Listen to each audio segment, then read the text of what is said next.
Hey, reviews. Back up in here, yo. Pet Cemetery. How does it end? They all die. Everybody. they Every single solitary character dies. They wipe that family out, yo. Wow. And the neighbor and anybody that knows anybody. Yeah. So what about the kids in the trailer? Like, are they all dead too, basically? Well, they don't talk about those kids anymore. Oh, really? Okay. Yeah. So they're technically not really. They're like a cameo. They walk by at one point in the movie and you never see them again. Huh. Okay. Yeah. But pretty much every character that has major screen time is dead at the end or already dead. Violent deaths or? Yes. Well, there's one implied death at the end. Okay. Which one? The baby. The baby. Okay. Okay, so Gage? plot twist. If you've seen the original Gage dies, and so he buries Gage to basically bring the baby back. In this one, Gage lives, and the older daughter dies, which they do a good job of swerving the audience. If you don't see the trailer, which kind of gave away that the daughter is the one that's dead, It definitely does. they recreate the original scene from the first one where you see this Gage run out toward the highway, and he's running out, and there's even in the trailer he yells out, "Gage!" So the dad runs after him, but in the original he doesn't get there in time. In this one, he actually gets out and grabs the kid. The trucker sees him and swerves. So you're like, oh, he saved him. But as he swerves, his trailer comes unhooked. Which the daughter is in the middle of the road because the cat just came back. So the dad had basically left the cat and was like, I'm done with you. Like in the middle of nowhere. And the cat comes back and the daughter's like, oh, look, the cat. And then the trailer comes by and the cat was like, you're on your own with this one. So she turns around right in the trailer. Wow.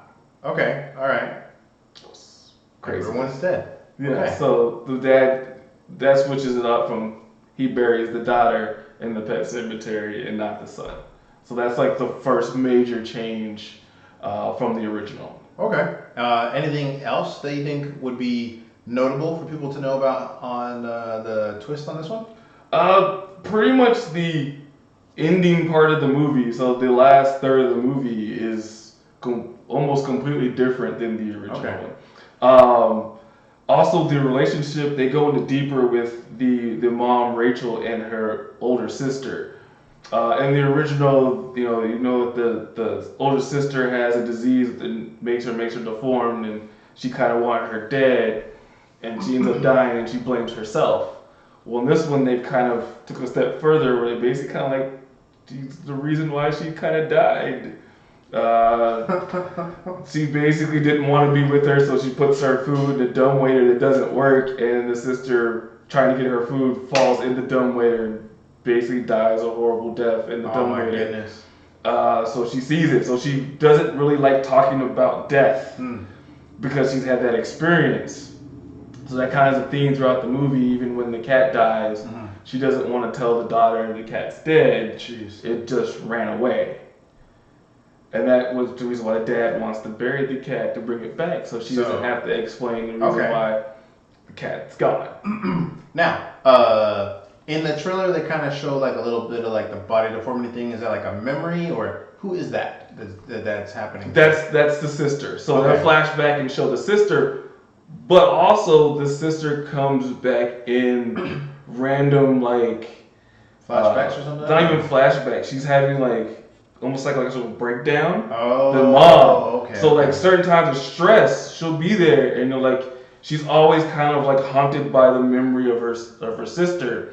So there'll be things going on, and like it'll flash back to a scene of the sister, or like she'll be in the bathroom at one point in the scene, and like you hear something on the roof, and like the dumbwaiter coming down, and you're just like, what? And then opens like the medicine cabinet. Yeah, so she's in the medicine cabinet area, and you're just like, they kind of do that sort of psychological thing throughout the movie where she's tormented by this kind of lingering death the entire way. So that's kind of different. They kind of did a little bit of flashback, but they went bigger with the sister angle. Gotcha. And then the other part I was going to ask you was, do they actually allude to what's bringing everybody back? They do. So in the original book, because they make it seem like in the trailer like that there's going to be a book and symbols and all. Yeah. So in the original book that they didn't really go into in the original movie was there's like a creature called the Wendigo in the forest. It was kind of what the power is and which uses it. Okay. They kind of allude that it's there, and you hear noises when they go in the forest, and then they open a book and they mention it in the forest with the symbols and the Wendigo, and it's kind of the power. They allude that that's kind of what the reason is, but they kind of say the ground's sour. So they basically said that, hey, there was a Native American tribe here, they were drawn to the power, they're going, no, this is bad, we're out. And so they kind of just left it in that stick wall was supposed to be a barrier to keep people out, and they're like, that didn't ever really work. Gotcha. Okay. Yes. And they kind of left out, which they did in the original one, was that the one dad earlier that had a son that came home that got killed in the war that he buried there to come back, but they didn't put that in this one. Oh, okay. So they didn't put that in there that someone else had already been buried. So they kind of left it out. And they didn't really have another death because I think in the original they had like a housekeeper that hung herself. There's no like housekeeper. They kind of left that part out too. All right. But they do change the ending dramatically because in the ending, the dad basically morphines the son after he kills the mom, and he passes out dead. You know. In the original, right? In the original. In this one, they switch it. They don't really switch it, but the daughter and mom still kind of fight. Daughter kills her. The dad basically takes Gage, puts him in the car for safety to go back up there and try and help the mom. So he gets there basically as the mom is dying, and the mom was like, "Don't bury me." So if you've seen the original, that's how the original ends. He buries his wife at the end of it, and it ends with her coming back at the end of the movie. So she's telling him don't bury him. As she tells him that, the daughter basically hits him over the head with something, knocking him out. Well, she drags the mom to the cemetery and buries. Well, you assume buries the mom. He basically wakes up, goes after them, fights the daughter. Basically, the daughter's telling him it's too late, it's been done. Basically, getting ready to kill the daughter, and then you see something basically impel him out of his chest. And you're like, oh, well, he just died. And then you find out the mom stabs him because she's been brought back. So at the beginning of the movie, you see a flyover of the neighbor's house on fire and their house, and it goes to the door. And it's all blood and everything around it, kind of like, what? So now when it cuts back after the dad dies, it does the same kind of flyover of the same thing you saw at the beginning, but then it pops into Gage in the car. Oh. He's still in the car because the dad left in there. But then it pans out from out the front of the car, and you see the family coming in.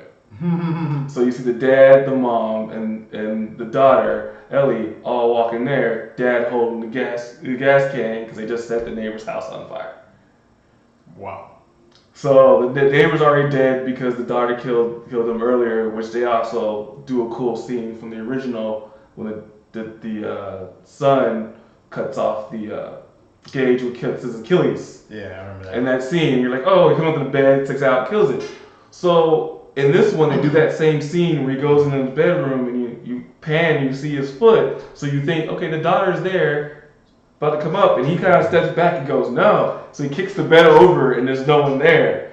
And it's kind of like the whole, oh, I got you thought someone was there. He goes downstairs. If you've seen it from the trailer, she pops up, sticks it into his leg, and then slices Achilles off. It was quite gruesome about how she ends up doing it. Yeah, and then she basically stabs him repeatedly. But not before she kills him. She kind of, her face, John Lithgow's character, she morphs into his wife's face. So the daughter's face morphs and said, you brought this on this family because you showed them the pet cemetery. And basically alluding that she was buried there. That he buried his wife there. And now I'm forced to just basically be out here in limbo or whatever it is. And now you've done it to her. so we're gonna do it to everybody now because of you. Oh wow. And basically then kills him, and basically saying that they're gonna alluded that they're gonna bury him and make him suffer also. But you don't see it, but you basically you assume that he gets buried after, and then they burn his house. I'm guessing. But it ends with them walking like the Gage. Cat goes on the car, Dad goes there, and you basically see the family kind of surround the car, like they're about to kill Gage and bury him too. Yikes. But it fades to black, so it basically assumes that they're about to kill the son, and then it cuts off. Huh. Okay. Any other spoilers you want to add to this one? For the most part, we covered it. They had the same kid that's in the ER that gives the dad the visions of, don't do this, don't break the barrier. Kind of a warning that he ignores during the entire movie. Mm-hmm. He's still there as this kid. They did way better special effects of like his injuries and things like that. But that's still sort of in there, a running theme of like he's trying to stop this family from dying, and he tells him you're on a path that's going to destroy your entire family. Wow. And he kind of ignores that as it goes on. So they kind of do a good job of building it all and then swerving. I just wish they wouldn't have gave out that the daughter's the one that originally gets buried. Okay. Because there was a good swerve that you wouldn't have saw or expected from that first car crash or the truck coming. Yeah, nice twist the way they played the entire scene out, because they put the daughter out there in the road and they kind of went out and you see Gage kind of going out and he sees the cat that she's with. So you think, okay, Gage was there, but if you didn't already know, you're thinking, well, this is how Gage gets killed. And then they kind of just switch it out and say, oh, he doesn't get killed, and then it takes her. Which they kind of wish they would have did it. But it's a darker telling. The cat's a lot more darker-ish. It's not as violent as it was before. Like in the original, it killed more like animals and rodents and like threw them around the house. This one, it only did it once. Oh, okay. Because there was many more ominous stuff going around. They did more with the mom and the sister. So there was like everyone kind of had their issues, and Gage was kind of like the pure one in the family. Which is kind of a twist where he's the killer in the first one, where now he's like, oh, he's the pure one that doesn't really have any evil tendencies. He's just there, and then everyone else kind of has baggage. Okay. All right. Until they kill him, I think. Anything else? That pretty much covers all of what's going on. They did a good job, in terms of remaking Stephen King classic, which is kind of hard. They've already It, so now you're waiting for the second part of It. Yeah. So hopefully they do a good job with that one and they keep doing stuff like this. Seriously. All right, nice. Well, once again, thank you all for liking, commenting, and subscribing. We appreciate all the love you guys have been showing the channel. It helps us grow tremendously. Yes. And we're looking forward to giving you many, many, many more reviews in the future. So share it to everybody. Everybody out there. Yes. And we'll see you on the next one. Peace.